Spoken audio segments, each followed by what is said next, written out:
Hey, what's up, y'all? Welcome back to another episode of the Being Me is Dope podcast, where we have therapeutic conversations to empower creative minds. I'm Nate. I'm Mike. And I'm Issa.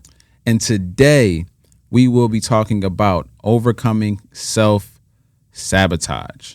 And what was the question that you posed again? She posted. What's the question that you posed again? I said, I've posed a lot of questions to y'all, but I think for this one, it's what is your go-to self-sabotaging strategy? So that's a deep question.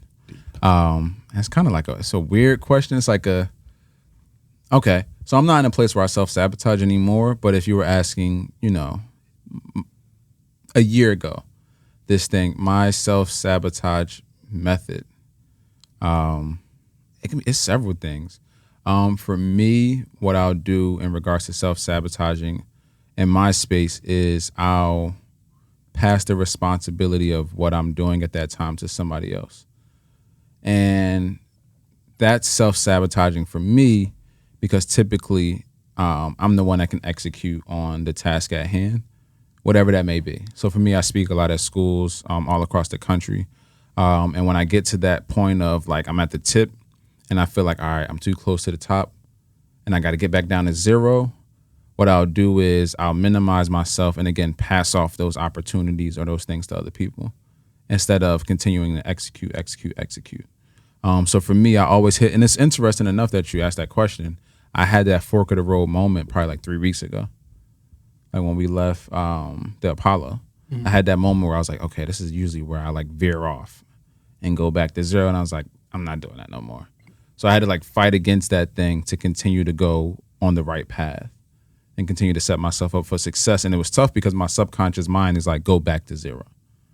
So I'm literally fighting subconscious thoughts, which is hard, like super hard to do because you don't even realize that you're doing it. So it requires me to be very present and address the thoughts that I'm having and the actions that I'm taking.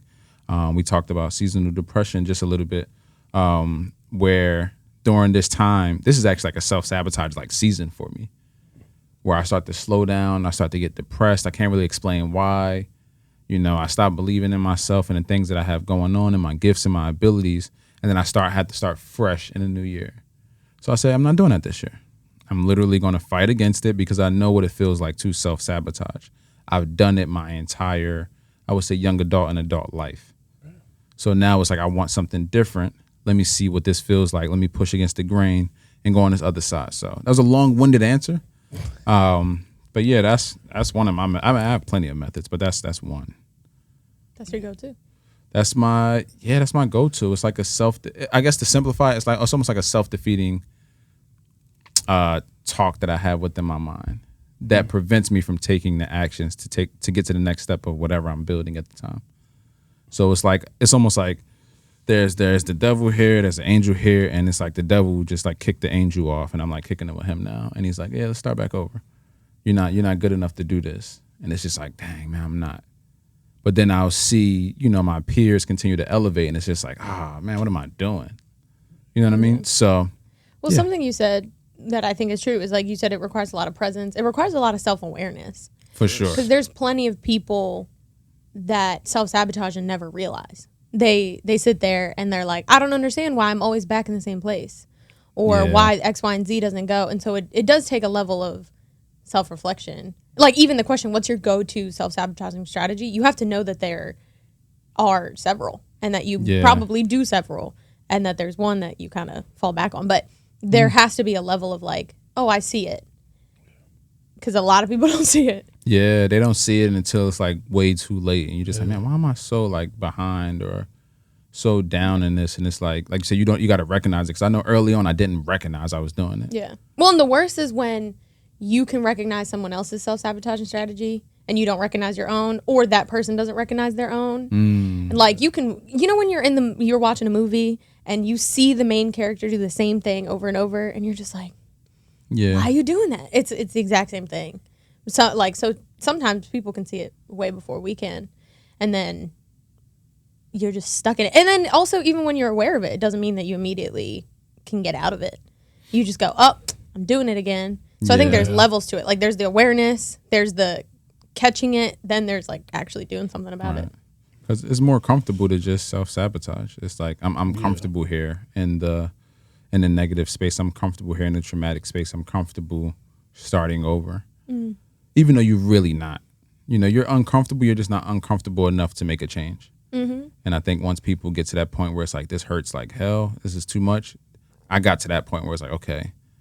At first I was comfortable in it. I'm like, whatever. But then it got to a point where it's like, okay, this is actually not just affecting me, but it's affecting people who I love. I was like, I can't do this.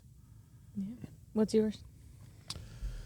I think, well, I'm not even going to say I think. I know what mine is. Mine is, how can I word this?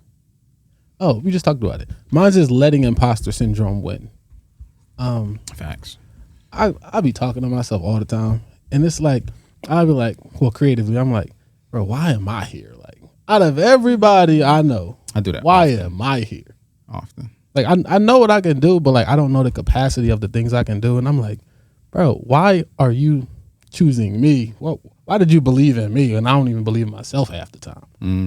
I think that's what mine really is. And I know where it stems from, but like, yeah, I think that's my strategy right now. What about you? I feel that. I think that a lot too. I have plenty. I'm all up in it. One, I think I tackle one and then the other one pops up and it's like, haha, you thought. I think the one that I'm unpacking right now is if I don't try my best, then I'm still in the same place, but I didn't put in as much effort.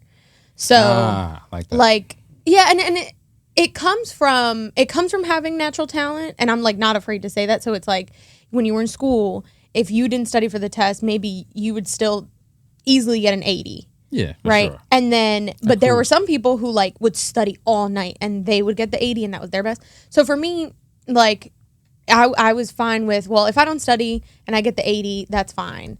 But if I study and I get the 80, then that hurts. So I'm just not going to study. So I've translated that, unfortunately, sometimes into life and into, well, one thing, I'm going through an email marketing program right now. And so in the email marketing program, there's a 30-day challenge. And I tried to start it in October, and I got about day 14, and I wasn't getting clicks on my emails. I wasn't getting like any sales from them. I wasn't getting results. So I was like, I could finish the 30 days and still get 0 clicks. Or I could stop now and still get 0 clicks. And I haven't written an email since, which I understand. I know I got to get back to it. And then every day I wake up and I'm like, I'm going to do it again. I'm going to write an email. I'm going to take back on the 30-day challenge. But I haven't been. Right now, I'm like very in the waters about it. I'm like trying to get out of it. But it's just this idea of like, why put in the effort if the result is not guaranteed? Right. And so it's like, I don't know what the exact name to that would be, but it's just that like, if you never try and fail, that's better than like if you try and fail. Yeah. I know it's not, but it feels more protected. Like I feel safe. I'm over here. I'm like, well, I didn't put in any effort. I'm still upset about it, but at least I didn't have to try. Versus I'm upset because I tried. There's like embarrassment tied to it. There's so many different factors of what you're saying, and that's true. I've done similar things, not with email marketing, but other things where it's like, if I don't start it, it's like, all right, cool. You know what I mean? Yeah. And it goes back to for me, it goes to being married to the result instead of like who I become in a process. Mm-hmm. And what I had to learn to kind of switch from that self-sabotage, almost syndrome, was like, yo, what matters most is who you become and like how you develop yourself throughout this process and what you learn, not the result. Because like you said, the result ain't guaranteed. Mm-hmm. And it never will be. No matter which program or thing you do, it's like there's no guarantees. But what happens is if you don't start something, if you don't do it, if you don't stay committed, you'll never know. You know, there's an analogy of back in the day, they don't do this anymore. They used to do gym class where the rope would be like at the ceiling. Mm-hmm. And it's like you're climbing the rope, you're climbing the rope, you're climbing the rope. What happens if you let go? Oh, you're going to hit the floor. You're going to hit the mat and that's it. But you don't know what's going to happen if you keep climbing. You don't know. You don't know if you're strong enough to reach up there. But let's try to find out. You know what I mean? Mm-hmm. So the mindset is kind of like, what if it works out? Mm-hmm. What if it works out? That's like a constant thing for me. I actually keep that in my phone and my reminders like 3 times a day that pops up like, hey, what if it works out? that's the question. Because before it'd be like, what if this all just falls to crap? That was my instant, like, automatic negative thought. So I had to literally, that's why I said I got to put stuff in place and be intentional. Part of that is actually using real tools, like, yo, let me use my reminders to remind me, pop up on my watch, like, okay, cool, and kind of get me going. It's like, hey, what if this works out if I commit to it? Because now I don't know. 30 days or 60 days pass by, you're like, man, I wonder what would have happened if I would have, maybe on day 28, something would have hit. And it's like, you never really know. Yeah. So it's like, what is that like stops us? Is it fear? Is it fear of embarrassment? Do we just hate to lose that much? Like, what is that thing that doesn't allow certain people to push through because of the uncertainty? Because there's no guarantees, like, whatsoever, no matter what the formula is. And I think that's what the fear is that there's no guarantee. Because even if even if you relate it to, like, relationships, like, if I'm single and I'm approaching a girl, I might not approach her because I feel like she's gonna reject me. It's the same exact thing. It's like I might not try to complete the task because I think I'm gonna fail.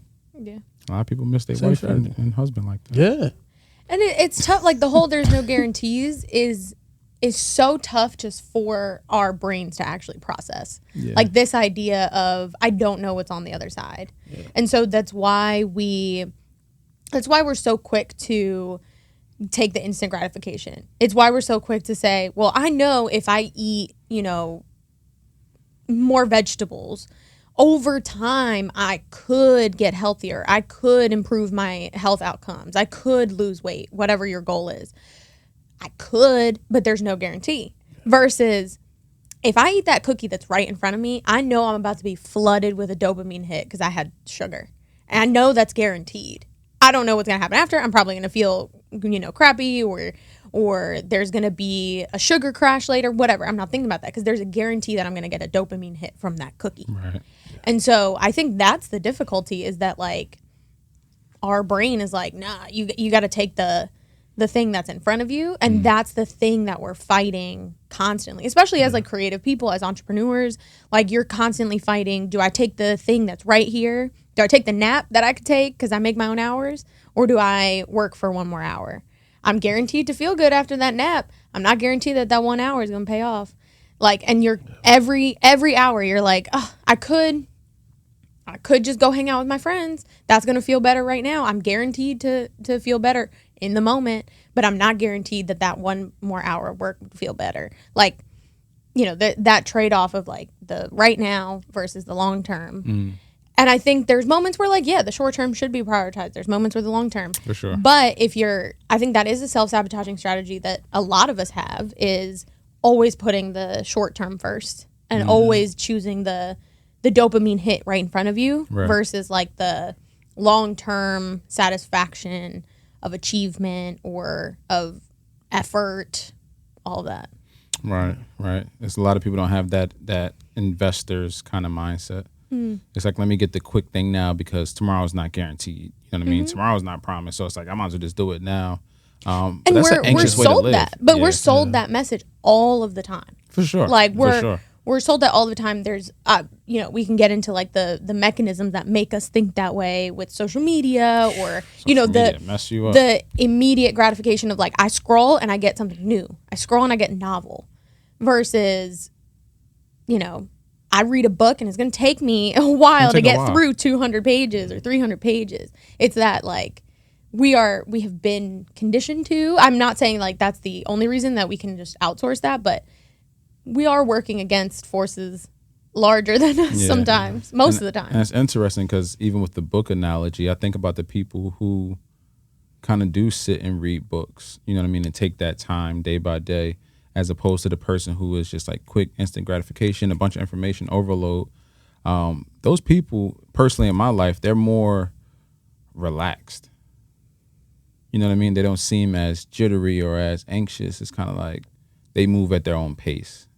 And I think that's huge for us to move at our own pace, because everything around us is trying to speed us up so fast and make us move so quick to where everybody's literally anxious and like, I'm not doing enough. And it's like, who told you that? Well, and I actually think, too, with the whole debate of, like, instant gratification or long term and the no guarantee, I actually think that the like leaning on like there's no guarantee and letting that uncertainty take over is actually a bit of a lack of faith in yourself and in the higher power that you believe in. If you do, it's like, I don't believe that I can get the outcome, and I don't believe that my higher power can provide. Right. And so, and I'm not saying that as like, "Oh, people should." Like, I'm very much dealing with all that right now, where I'm like, do I believe that everything's gonna work out? Like, do I believe that I will be provided for? Like, I don't know. So you almost become two different people. Because when you're around people, it's like, I believe. But when you're alone, it's like, I don't. Yeah. And that's like the battle a lot of people are facing. It's like, once you get home in that mirror, it's just you. It ain't nobody from Instagram. It ain't Nate. It ain't Mike. It ain't you. It ain't none of us. It's just you. And it's like, that's the battle that people are having a real challenge with. Like, where you can't just fully just be yourself. And like you said, move at your own pace. And I think for myself, for a long time, especially in the world of social media with the work that I do, it's easy to fall in that comparison trap. And what happens is you start comparing yourself to the pace that somebody else has, but that you don't know the journey that it took to get there. So like my mentor for speaking, he's been doing it for God knows how long, so many years, 10, 20 years, you know what I mean? It's like, I've been doing it for like 4 or 5. How could I compare my progress to him? You know what I mean? Yeah. And that can make me anxious too. I'm like, yo, he got the camera angles. He got this. Oh my gosh. It's like, fam, he got the money. He been doing it forever. Yeah. Like, he's been putting the work in. He's a seasoned vet at this. Like, you're learning. You need to actually sit at his feet and learn. But the way that it happens and it plays on me on social media is like, I gotta catch up. I need to be doing what he's doing. And now I'm no longer even focused on my path and my lane. I done jumped in his lane and I'm about to like crash. And then I'm stressed every day trying to keep up in a race that I was never built for anyway. Yeah, because comparison is also a self-sabotaging strategy. Yeah. Like, that was one of my, I actually probably should have used that one. That was one of my main ones. Yeah. But I think we all, like, again, we all have it. Like, comparison, perfectionism is a big one for people. Like we were saying, not, you know, because we're in Philly, not trusting the process, like not having that belief. They all come up, but what do you think? That's interesting. I definitely I do think social media and all that stuff, the comparison, I think that plays it didn't play a very big role. It played a big role in my joint, but not like a huge role or whatever. Because I do see like other creators or things like that, and I see their quote unquote finish line, but I'm still like in the beginning of the race, and they're like on lap 15 or something like that. And I'm comparing myself like, bro, I'm up there on lap 15. I'm at lap 2 right now, but I'm comparing myself to where they are, and they've been doing this 16 years longer than me or something like that. And I'm like, and it's killing me because I'm like, I feel like I should be where they are at, but like I'm not there. Right. So I think that's killing me because now in my head I'm like, yeah, I don't even think I want to do this anymore because like I'm not growing as fast as I see them, but I'm only seeing their end result. I didn't see the journey that they took. Yeah. But so comparison, I think, can also work in 2 ways, right? Where it can be like, why am I not growing fast enough? And then you strive and you push and maybe you go into a lane that's not yours, or not to, you know, put words in your mouth, but like, or it can go into, because they're on lap 15 and you think you're on lap 2, you start downplaying what you do know on lap 2. Right. And it's like, just because they know more doesn't mean that you don't know a ton about camera setup, about audio editing, about video editing. Like, I think that comparison can go those 2 ways, where it's like, oh, I got to catch up, or why should I even bother? Right. Yeah. I And like it's like, just because I don't know as much as them doesn't mean I don't know. You know something. Yeah. You know enough to produce. Yeah. And that Something of goes back to quality. what you mentioned when you first started, of like, you start asking, well, why did they choose me? And it's like completing it with what you just said. It's like, why did they choose me if I'm on lap 2 and someone else is on lap 15? Oh, that's good. That's good. And you know something else? I'm glad you said that. When it comes to the question of why did they choose me, what can happen is you start to try to replicate what somebody else is doing to the T. You try to be somebody else. And then those people, let's just say in your case, people that booked you or whatever, it's like, if we wanted them, we would have got them. But we wanted you. And a lot of people miss that. You know, you're unique because you're you, even if you are doing the same thing, whether it's email marketing, whether it's social media managing, whether it's content creation. It's like people rock with you. You know what I mean? It's like if they wanted to get in my space with speaking, it's like if they wanted to get ET and they had the funds, they would go get the best person. If they wanted to get this person, they would get this person. Let me not show up as somebody else. Let me just show up as myself because this is who you wanted. Mm-hmm. Yeah. And they might actually see you as being on lap 8. Right. When you think you're on lap 2. Yeah, but see me self-sabotaging myself. I'm at lap 2 right now. So let me ask this. Is there pressure? Do you feel like this could be like self-inflicted kind of pressure, but do you feel like there's an outside pressure of people who see you in a certain way that causes you to kind of self-sabotage, if that makes sense? It's like people see you on this pedestal, they see you doing these things, and you feel like you don't really live up to that. And then there's like this internal kind of self-sabotage where you're just beating yourself up like, man, I'm not what they think I am. Yeah, for sure. You want to go or you want I'm processing the question. I mean, I think I'm more in your camp where I think like I ask myself a lot, like, what do they see? And this came up. I actually had coaching over the summer specifically about self-sabotage. It was a group coaching program, and everyone had to sift through their self-sabotaging and become more aware of it and all that, which is partially where the question stems from. And one of the situations that came up was like, oh, I've gotten some invitations to speak at like a podcast summit. I want to submit something, but I don't know what I'm going to talk about. I'm not as good as the other speakers. Literally exactly what we were just saying to you. Mm-hmm. I don't know what I'm going to talk about. I don't know what I can give them.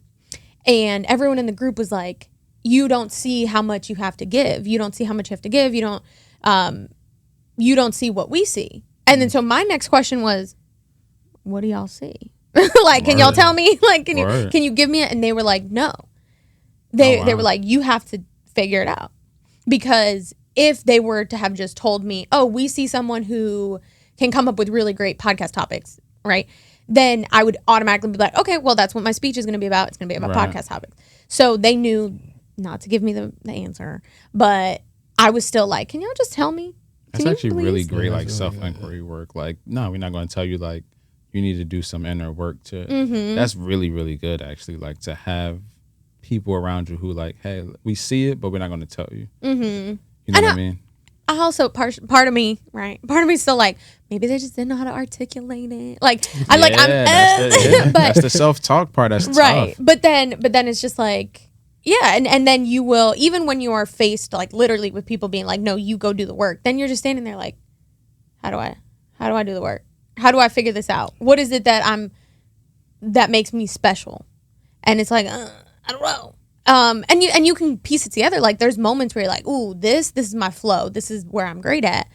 But so back to your question, I think that sometimes having people see that potential in you is enough to keep you kind of going for it, as long as that's not your sole source of validation. Mm. And so I'm still working on answering the question. No.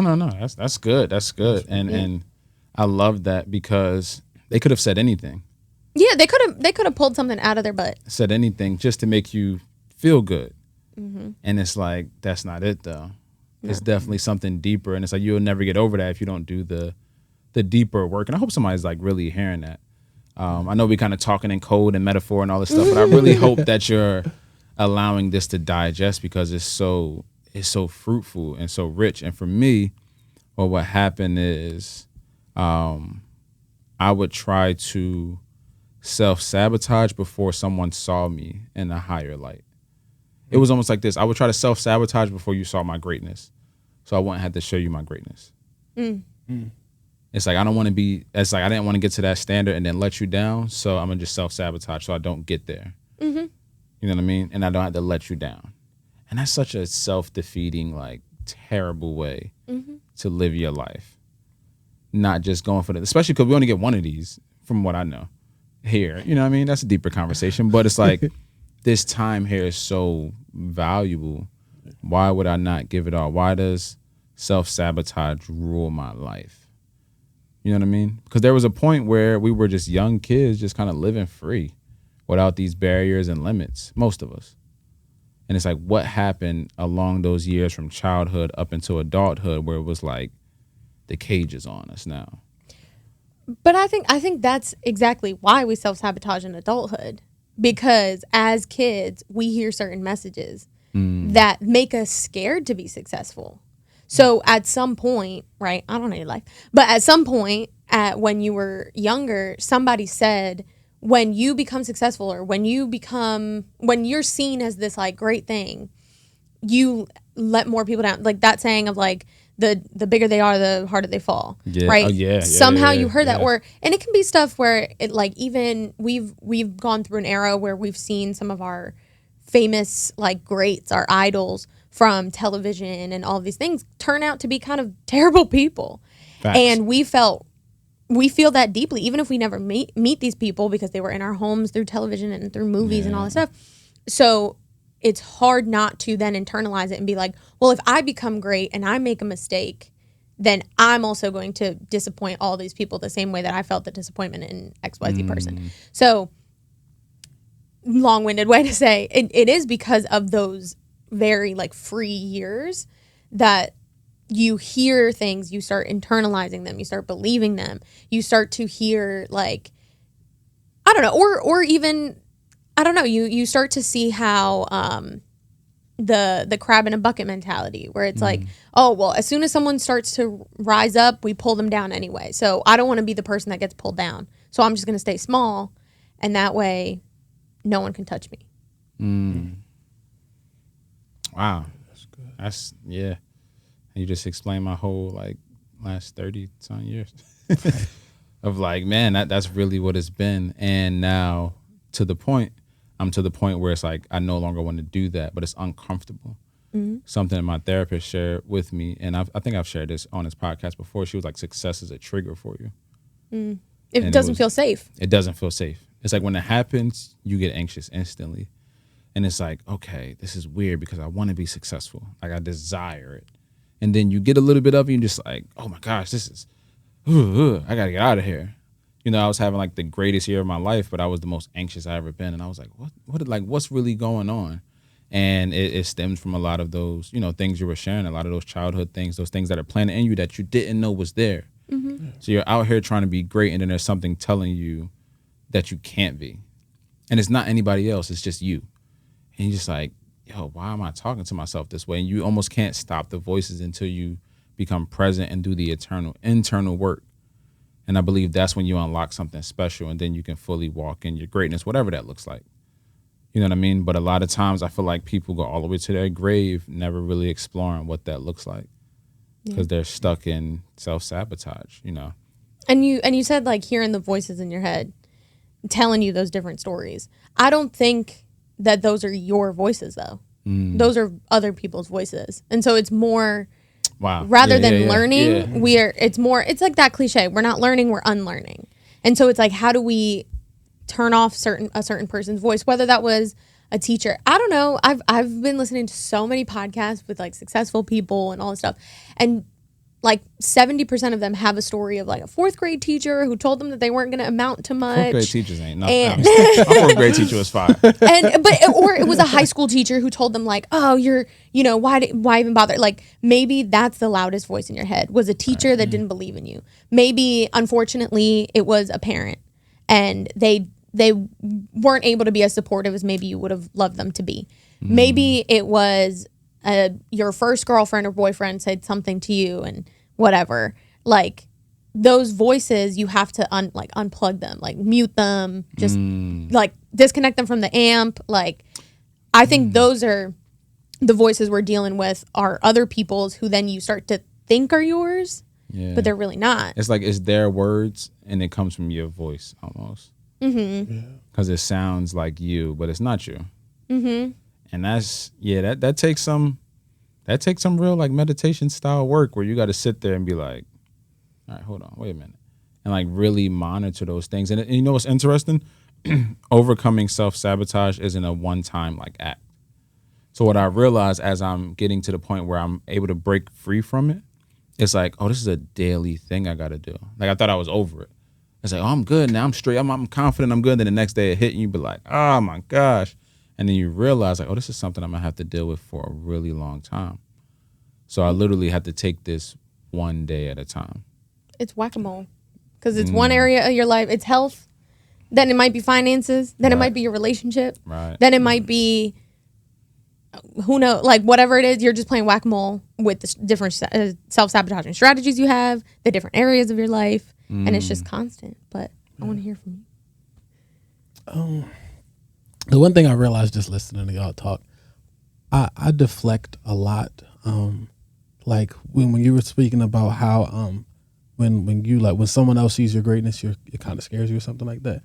When they see when they see my greatness, I often just deflect it. Like I don't even like acknowledge that they saying it or that they believe in me like that. And because I'm trying to keep myself here, you feel me, when they're trying to put me there, because I don't feel like I'm there, you know. It's So almost I'll like just when not we- acknowledge it. It's like almost when will you ever feel like you're there? But see, is it's the question. crazy because I know in my head that I'm good, but like I try to keep myself down because it's just more comfortable being here.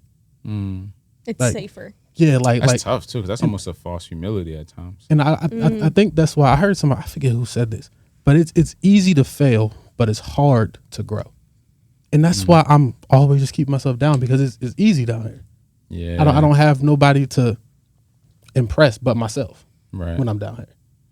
And there's no failing when you're down Yeah, here. it's nothing. I'm just down Because here if chilling. you're down here, it's kind of like we all have tough people in our lives, and I don't know if you have a tough person in your life who maybe is just getting their life together, like they're maybe getting out of a tough season, and so everything is a milestone. Like even just like successfully completing a task, you're like, yeah, you did it. Or they might be, you know, they got a better job, and you're like, oh my god, and you celebrate it like crazy because you know how low they started. But when you are in the middle and you feel like, okay, well, the basic tasks don't give me that achievement feeling and the big tasks are too much, then you just aren't celebrating anything. And so you're just like, if I'm in the middle, like, it's okay because it doesn't mean I'm accomplishing much, but I'm not failing at much. And so you're just like, it's okay. Versus like if you're at the top, then there's very few accomplishments, but there's more failures you can risk. And if you're at the bottom, not that anyone's actually at the bottom, but if you're lower, everything feels like an accomplishment. Everything feels like a milestone. So you enjoy the almost like the high that you get from those milestones, like the little highs almost. It's like I'm addicted to that part of it. I never thought about that. That's actually a good way to kind of break that down. You start realizing things when you hear other people talk. Like, I didn't know Well, I was doing that. and what you brought up with the zero, right? Yeah. If you're, let's say it's 0 to 50, 0 to 60, whatever. So you were going 60 miles an hour and then you self-sabotage to get into 0. When you're at 0, getting to 10 miles an hour, you're like, whoa, I'm back at 10 miles an hour. Versus when you're at 60, the improvements are now like, maybe you're at 61. Let me change the analogy. It's getting a little murky. Like Michael Phelps, to see an improvement for him, it's milliseconds. Yeah. Milliseconds. And he has to train for 4 years to shave off a millisecond of his Olympic time. Bananas. But a swimmer who, if I get in the pool, I can barely swim. If I get in the pool and I go for a month, like my improvement is visible. And so I'm like, yeah, I'm improving. As soon as that starts to slow down, you start being like, am I improving? Should I come back? Right. And then the discipline is what kicks in. So it's that if you get back to 0, you're back to being the new guy in the pool. Right. And that's one of my self-sabotaging strategies is also going back to 0, not in the same task, but I'll just pivot. I'll say, oh, okay, that wasn't working out as much. All right, let me try this new thing. Email marketing wasn't doing it. Okay, I'm gonna go to TikTok. Oh, TikTok is getting hard now. I'm gonna go to LinkedIn. And then because it's like, oh, if I'm always starting from 0, any improvement feels really good. Yeah. And people celebrate the start. You know what I mean? Yeah. I remember having my own fitness studio for a little while before I closed it. And when I announced it, I had it. It was up. It was like, yo, this is crazy. Like, bro, congratulations. Yo, this is amazing. It was like, that felt so good. And then a few months in, he was like, this is the hardest thing ever to maintain this. But you also don't got the voices of being like, yo, this is so dope, bro. It's just kind of like, it's died down now and everybody's moved on to the next new thing. So it's like, I got to do something different. I got to do something new. Let me scratch this. Let me go try something completely different. Yo, that's so dope. Oh my gosh. Oh yeah, I know, man. and then it dies down again, and then it's like, okay, I got to scratch that and start something different. It's like, why do you keep doing this? If you'd have stuck with what you had in the beginning, this thing would have grown substantially. And it's just like, we had to get to a point where we stay in our process and stop self-sabotaging. That's just the reality of it. There's no way around it. It's like either you're going to continue to do it or you're going to fight against that thing and actually build something that's worth talking about in the long run. I have a question for Mike. So how do you, if you have a hard time maybe accepting the compliment or accepting the, the praise and you downplay it, how do you still stick to your creative path? Because from what I know, it's not like you're pivoting. Like, it's not like you're going from video to painting and then, dance the next week. Like, you're still very much on the track. So how have you stayed on that track even without that external validation? So, for me, with my creative stuff, I'm very niched. Like, I only do things that I am happy to do. So I think that's the main reason. Like, if I shoot I don't even know, a documentary or something like that and be like, oh my God, this is amazing. Woo, woo, woo. I'm probably not going to shoot another documentary because I'm not excited to go do that. I'm excited to film worship and inspiration, stuff like that. So every time I'm going to film a bunch of stuff like that, it don't matter what nobody said to me 10 minutes ago. I'm going to be happy because I'm doing something that automatically is going to bring me joy. And I think that's the reason why I'm always creating. So if you look at my thing all the time, really every time is. I'm always filming something like worship or something. I always film that. It really, you do actually. And it's fire. I make some fire content too. No, they really did. They smoked that. But that's actually a really healthy mindset to have. Like, I'm doing the things that bring me joy, which if I do them in excellence, at some point they'll be recognized to where they also bring me income. Yeah. But I think it's the other way around for a lot of us, where it's like, I need to build something that can bring me money. Yeah. And then we never get to the joy part. So you're constantly starting something new because you're focused on the money. See, when I started content or whatever, I was doing stuff that only brought me money because that's all I could see. It was like the money. I needed this. I got bills, you feel me, car, rent, all that stuff. But then I'm like, I got to a point where I'm like, bro, I'm not even happy. Like, I quit my job because I wasn't happy. And now I'm here doing something I want to do, not happy. It's insane. So I said, let me go find out what brings me joy and stick to that because I know it'll pay off at the end. It's paying off. I'm going to say it will pay off because I'm a living testament of that as well for the last year and a half. I'm hesitant to say follow what brings you joy, though, because I do think it sets up a false expectation that it won't still be hard. Yeah. Like where... And it's also, some people don't know. Like, some people, you ask them what brings you joy, and they're like, I have no idea because I've been living in survival mode for my whole life, or I've just now started to explore. So while I agree, I'm hesitant to say that as something where it's like, go forth and do something that brings you joy, because even if you're doing something that brings you joy, you're still going to self-sabotage. There's still going to be really hard moments, and that's if you even know what brings you joy. So you need to do the self-awareness work to find out what actually does bring me joy. Yeah. And then you also need to know whatever you do, whether you hate it or like it, at some point it's going to be some challenges with it. Yeah. And with the whole, I get where it comes from, and obviously you're not the first person to say it, I started and I was just chasing the thing that brought me money.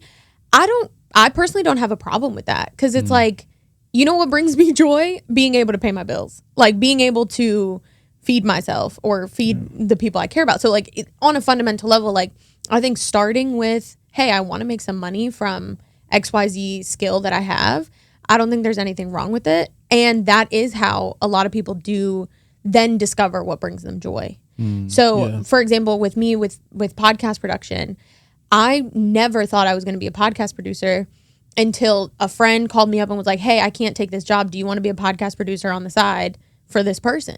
And I was like, I need some extra money, so why not? And then I did it, and I was like, oh, I really love this. But had I not been motivated by the money in that moment, I would have never taken it. And then I wouldn't be a podcast producer today. And so it's like, I don't want to make it seem just like, oh, well, you don't have to eat, go be a starving artist as long as it brings you joy. It's like, no, you could be an artist that is joyful and well paid. Right. And if you started as an artist who wanted to be well paid and then joyful, that's okay too. I hope that all kind of came together the way it was sounded in my mind. Yeah, because I think the journey, I'm gonna call it the journey to joy. That's fire. Ooh. But that it looks different for every single person, because like the way I started, I'm pretty sure you guys didn't start this way. When I started my creative stuff, I didn't even have a camera or anything like that. I didn't know I was going to, when I quit my job, I wanted to build a marketing agency. I didn't have no content, but I met this lady from my church at the Boys and Girls Club, and she was like, you want to shoot these videos? I didn't have no money to buy a camera, so I took their up front and bought a camera. I didn't know I was going to be doing this when I started that, and now this is bringing me joy because I just trusted in what I could do, or what I thought I could do, or what I desired, or something like that. Because I don't know, I feel like it's different for every single body. No, you're right. Mine's is very similar. I'm actually very introverted, so I wasn't even speaking before. Yeah. To a friend asked me to come accompany her at Rutgers University to do a presentation about like mental health and like fitness, because I was really big into fitness at the time. And I spoke and I shared my story, and then all of these like educators were there. I thought it was gonna be students. It wasn't no students there. There was a bunch of like administrators and stuff, and they was like, hey, you got a card? This, that, and the third. And I was like, I don't. I didn't even know this is a thing. And they brought me out to their schools, and I was speaking. It was like, oh shoot, there's something here. You know what I mean? And this is before money even came in the picture, but there was this level of fulfillment that the work brought me. And then years later, obviously, it turned into business, and now it's what I do full time. But just like you, it's like I didn't know. Yeah. You know what I mean? And I think that also goes back to the faith level of things too, because a lot of people want this certainty for certain things. And I think you do got to kind of shop around, date around, try some stuff. You don't know if you don't know what you don't know. Yeah. Especially for the people who don't really understand or know, like, hey, what brings you joy? It's like, yeah. It's like, and that's valid. Like, I don't know. And what brings you joy today might not bring you joy in 10 years. Yeah, for sure. It's going to change. You're going to change. You're going to evolve. You're going to grow. But nothing changes if you do nothing. I'll say that. Yeah. And just bringing it back to our topic, like also being too set on a plan is a form of self-sabotage. Yeah. Like you ever meet those people who like they wrote their business plan, and if you deviate from it at all, they're like, it's never, like they're not open to the opportunity. They're not open to the unexpected. It's a form of self-sabotage. But not planning is also a form of self-sabotage. Everything's a form of self-sabotage. Yeah. Because I have a friend like that who's almost like perfectionist. Got to plan every step out, and it's like, it ain't gonna work like this, right? Mm-hmm. And it's like, but this is the plan. This is gonna execute. This is gonna be 3 to 5 years. This is just like, all right, if you say so, and then it doesn't happen that way, and then it's like you said, very self-defeating, self-sabotaging.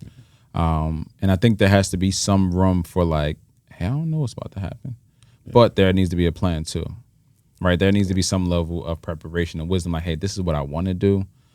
This is my goal, but however I get there, I got to leave some room for like faith to kind of operate, because I can't dictate who's going to say yes, who's going to say no, where the money's going to come from, who I might meet. I might meet somebody tomorrow that takes me to where I wanted to go 7 years faster than I thought. Yeah.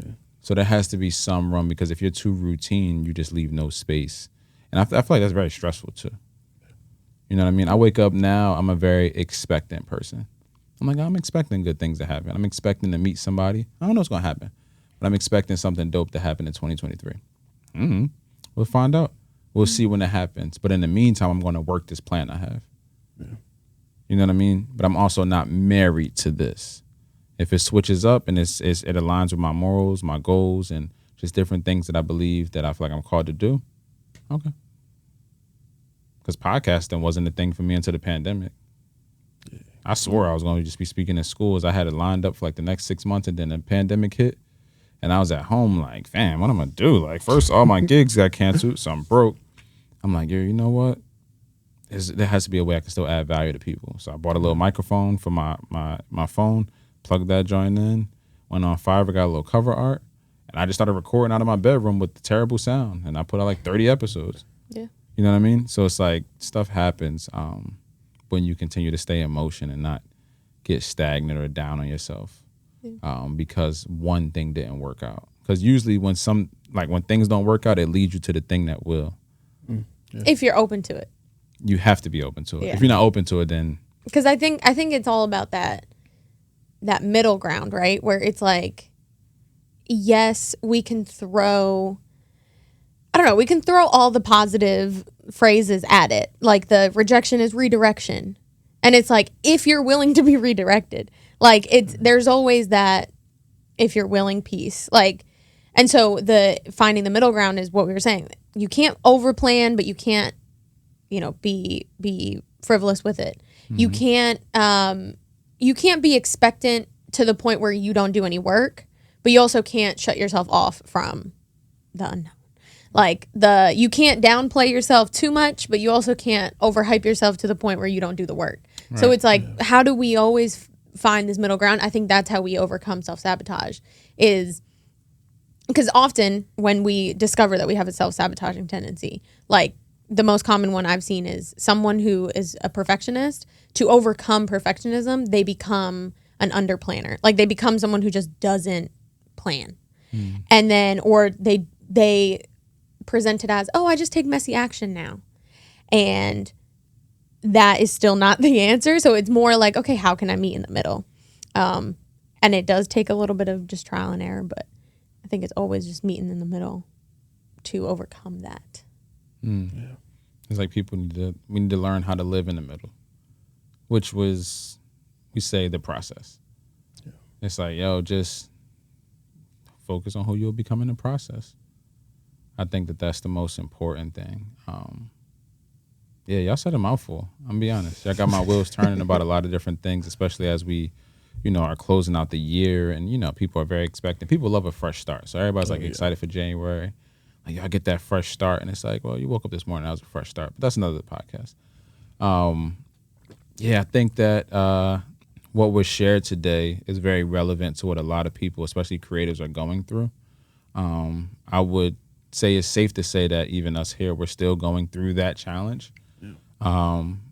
The biggest thing, though, is that we're going through the challenge. Like, we're not staying stagnant in it.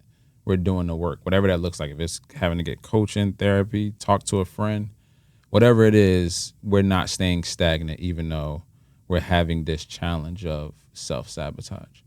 And if you're somebody that's listening and you have that challenge, don't feel like you're alone. And it's like, bro, so many of us out here. Look, you walk past 10 people right now, I'm pretty sure 9 to 10 got some level of like self-sabotage going on in their lives. So this is something we're all in together, but we don't talk about enough. It's probably something we should talk about at the symposium.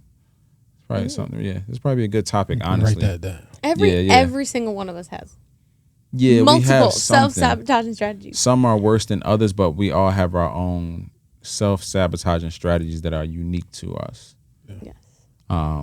And these are things we need to really overcome because we have greatness inside of us, and it's like, I want to see it. The worst thing that can happen for me, they always say like a bunch of ideas die in the grave and things like that. The worst thing for me is like being the uncle at the cookout. That's like the shoulda, coulda, woulda uncle. Oh, yeah. I can't be that dude. Yeah. Oh, no. I can't be at the cookout or Thanksgiving or the family gathering like, yo, I should have did. I could have been the. No. Either I was or I wasn't, but I'm going to try. Yeah. You know what I mean? I'd rather be like, yo, I tried it and it ain't work out. Like, I failed at it, but I gave it my all instead of being like, yo, I could have. If I really would have, it's like, fam. Yeah. No, you couldn't have. I can't stand that. So as we kind of land the plane here, do you guys have any closing thoughts or more so anything encouraging to say to the viewers, the listeners who are currently in that rut of like self-sabotage, especially as we're at the end of the year and we already know how mental health issues are on a rise towards the end of the year? Anything encouraging to share with them as they navigate this season? I'm sitting here thinking how I'm going to say it. He was trying to think of a bar. He was like, hold on. Facts. So I would just say, matter of fact, I'm going to say what I said to the last drink. Just because you are feeling defeated or you have some signs of defeat, it doesn't really mean that you are defeated. I think you should just trust the process, like we were talking about right now. Just trust the process and just believe in the things you have, the capacity of everything you have. That's my tip. How about you? Am I supposed to look at the camera?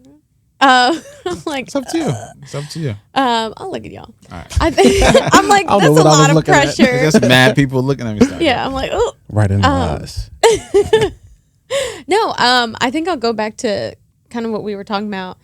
Talked about a lot, but that the first thing to do if you think you are self-sabotaging is just the awareness of it. What is the pattern?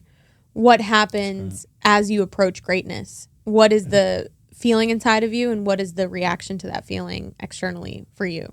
And then starting there, just so you know, just so that you're not falling into being the person who says, I don't know why this keeps happening to me. Just strive to at least be the person that says, I'm aware of why this is happening to me. Getting there can actually do a ton to stop it. And then you can, like you said, find a therapist, find a coach, find an accountability partner that can then help you get out of that pattern. But you can't do much about it until you recognize the pattern. So, and it's daunting work. It's very hard work. It's like we said, it's gonna be whack-a-mole all day with all these different things. But it's better to know, and it's better to just have the awareness rather than constantly shielding yourself from it and saying I don't know what the problem is.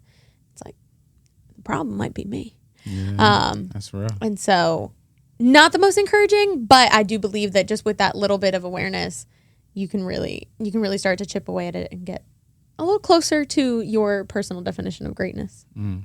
That self-awareness is huge too, because, and I'm gonna finish it off here, but you had me thinking, I'm like, when the person that's like, oh, I don't know why it's like, that's also a form of self-sabotage, because you're not trying to find out. Hiding behind, I don't know. Yeah, that's a problem. That's a major problem. And that becomes like your safety net. That's like your safe place to be like, oh, well, I'm oblivious to it. It's like because you choose to be ignorant to it. It's not because you can't find out. It's because you don't want to find out. So I think that it's important that you do the work to find out, because it's the work that only you can do. It's the work that only we can do. And I think that what I had to learn was you have to do the challenging, uncomfortable thing. You have to. You have to get out of the place where you just continue to do what's been comfortable your whole life, but it's not elevating you in any single way. You know what I mean? It's like I said with the rope analogy. You know what's going to happen. If you let go, you're going to fall. But I don't know what's going to happen if I can't continue to try. I might get to the bell. Like, that'd be crazy. But it's like you'll never know if you don't try. So my encouragement to you all is try. Have that self-awareness. Sit with it. Figure out. Do the hard work. Because on the other side of that is the unknown. But I personally believe that on the other side of that, where the unknown is, I feel like there's greatness on that side. You know what the pain feels like. You've been feeling it your entire life. You've been self-sabotaging for years. You know how you feel. You know what that does to you mentally and emotionally. So why not at least try something different? So my encouragement to you during this season is to just try something different. Become self-aware of what the issue is. Get the help that you need, whatever that looks like, and continue to do the hard thing until it becomes the easy thing. So that's what I have for this episode. This has been a dope conversation. We're definitely going to continue this conversation. It needs to be like a part 2 to this or something. You could do that. Yeah, it needs to be like a part 2. That's the second time this That has was happened. weird. Okay, that was weird. Yes. But anyway. I'll come back for part 2. Yeah. No. I'm like, I'm inviting myself. Yeah, no, there needs to be a part 2 for sure, because there's so much more I think we can go in on this. Because this is like a real prominent issue. Yeah. in the lives of people, especially creatives and those that are looking to build and establish their own thing. Yeah. And they have an idea that they need to get out. It's like, yo, I know, because I've been there. Where it's like, I should write this book, but I don't think people are going to buy it. I ain't going to do it. And it's like, fam, we even try. Well, I don't want to get into part 2 already. One thing that came up was, you're like, I'm going to hate editing this. One thing that came up was like, I went and I was going to launch a new offer. And I was like, but if too many people buy, I'm going to be overwhelmed. So it's better I don't put it out so nobody buys. And it's like, yo, I get the first person to buy. Right. And then figure it out. But I was like, no. If I get too many people to buy, it's just going to be too much. Figure it out along the way. So I think part 2 will be just like talk more about that fear of greatness. And really, I think everybody loves to talk about fear of failure. Yeah. I don't think we're dealing with that. Like if you're doing a creative endeavor and if you go into entrepreneurship or whatever, you don't fear failure. You probably more likely fear greatness. That's a bar. It reminds me of my man from Coach Carter. Was it Cruz? Oh yeah, Cruz. When he did the little poem joint when he was in the cafe, he said, "What is our deepest fear is not that we're inadequate.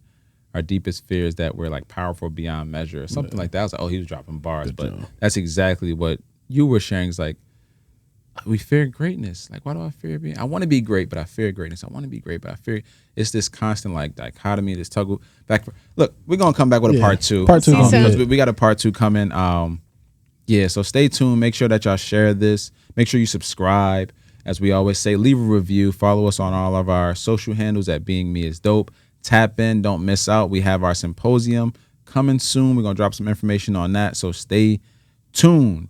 I'm Nate. I'm Mike. And I'm Issa. And this has been another episode of the Being Me Is Dope podcast. Remember that being you is dope as well. Peace. Peace.